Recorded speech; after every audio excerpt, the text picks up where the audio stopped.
National conference के pattern doctor Farooq Abdullah की तरफ से एक passionate emotional appeal Jammu Kashmir में स्टेटहुड का दर्जा बहाल करने के लिए की गई है। और ऐसे में उन्होंने स्पष्ट तौर पर कहा है कि जो लोग केंद्र में बैठे हैं वो चाहते हैं कि हम झुकें, लेकिन हम झुकेंगे नहीं, अपनी आवाज को बुलंद करेंगे। ये कहना है डॉक्टर फारूक अब्दुल्ला को, जो नई दिल्ली में एक कार्यक्रम में भाग ले रहे थे।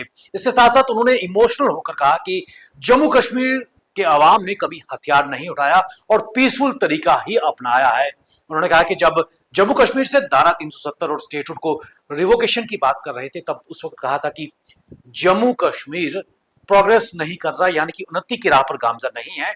और यह कहा गया था कि इसके बाद जम्मू कश्मीर विकास की राह पर पड़ेगा। लेकिन उन लोगों को जो आज कब्रों में है, उठकर देखना चाहिए कि उस वक्त जम्मू कश्मीर कहां था और आज जम्मू कश्मीर किस तरफ जा रहा है। इतना नहीं, फारूक अब्दुल्ला ने यह भी कहा कि जम्मू कश्मीर के अवाम को हमेशा बरगलाया गया है और जिन मुद्दों को लेकर उनको सपने दिखाए गए हैं वो अभी तक सपने पूरे नहीं हुए हैं। और स्पष्ट तौर पर केंद्र पर उन्होंने कटाक्ष भी किया है। उन्होंने कहा कि अब सही समय आ गया है कि जम्मू कश्मीर को इसका राज्य का दर्जा दिया जाए। और ना केवल डॉक्टर फारूक अब्दुल्ला पूरी तरह चार्ज थे, बल्कि इमोशनल भी थे। और कहीं ना कहीं शायद राज्यसभा का दरवाजा उनको नजर आ रहा है, क्योंकि यह माना जा रहा है कि राज्यसभा भेजने की उनकी तैयारी हो चुकी है।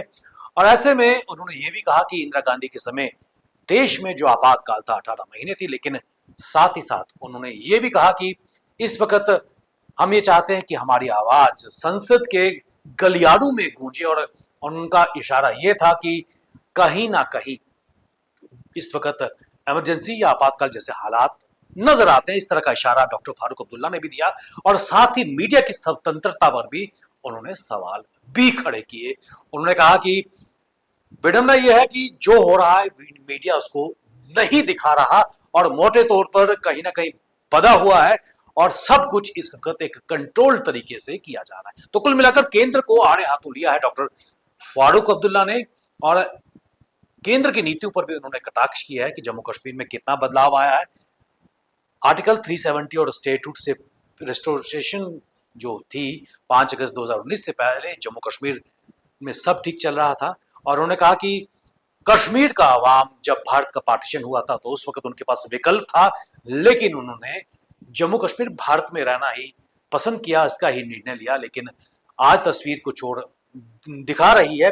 और उन्होंने कहा कि आज मुल्क के बाकी हिस्सों में किस प्रकार कश्मीरियों का पर जो अत्याचार हो रहे हैं उसका भी उन्होंने जिक्र किया। कुल मिलाकर इमोशनली डॉक्टर फारूक अब्दुल्ला नजर आए हैं और उन्होंने कहा कि कश्मीरियों ने कभी भी हथियार या पत्थर नहीं उठाए। कहीं ना कहीं विवादास्पद बयान डॉक्टर फारूक अब्दुल्ला का ये हो सकता है, क्योंकि अगर इतिहास के पन्ने पलट कर देखें तो कौन वो नौजवान थे जिन्होंने हाथों में पत्थर उठाए। कहीं ना कहीं अगर हम पहलगाम 22 अप्रैल को अगर याद करें तो कौन लोग थे जिन्होंने उन आतंकियों को शरण दी थी। कौन वो ऑलराउंड वर्कर्स थे जो कहीं ना कहीं आतंकियों को शरण देते आए, अपने घरों में अपनी अलमारियों के भीतर छुपने की जगह प्रदान करते रहे, खाना प्रदान करते रहे।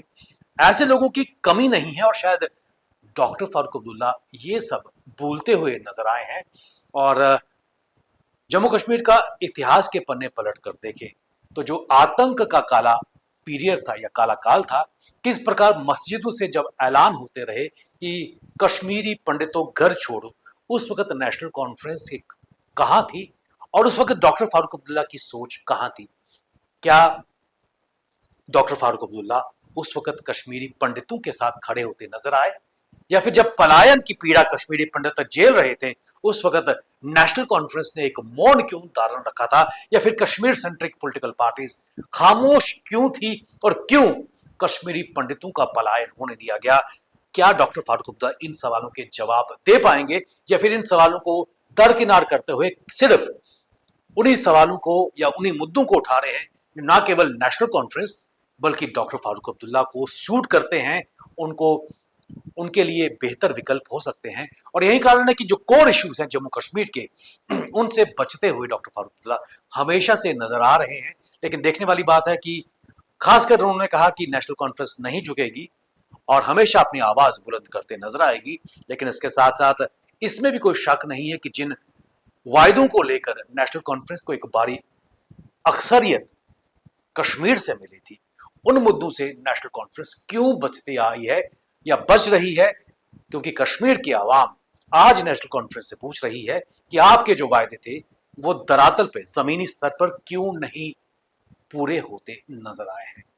क्या ये नेशनल कॉन्फ्रेंस के बंधे हुए हाथ है या फिर केंद्र को खुश करने का एक और प्रयास national conference doctor Farooq Abdullah करती हुई नजर आ रही है?